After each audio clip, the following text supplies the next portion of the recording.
High, আশা করি সবাই ভালো আছে। ভাবছিলাম বাসে ওঠার জন্য যেই পরিমাণে কনসেন্ট্রেশন দিই আমরা, যেভাবে দৌড়ে উঠি, যেটা অনেক রিস্ক। আমি যেটা করি, অনেকবার ব্যথা পেয়েছি পড়ে। ঠিক এই পরিমাণে যদি আমি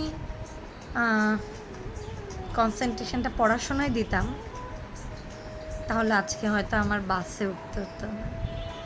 আমি হয়তো অন্য কোনো জায়গায় ভালো কোনো কিছু করতাম। এখনও ভালো কিছু করি, সেটা অস্বীকার্য নয়। এখনও আমার কাজটা অনেক ভালো, সেফ ফিল করি ওখানে। তবে আমরা আসলে কিসের পেছনে ছুটি? ছোটবেলা থেকে বাচ্চাগুলোকে না পড়ার পেছনে কনসেন্ট্রেশন দিতে বললেন, সুন্দর করে বুঝিয়ে বললেন বাচ্চাগুলোকে পড়ানোর জন্য।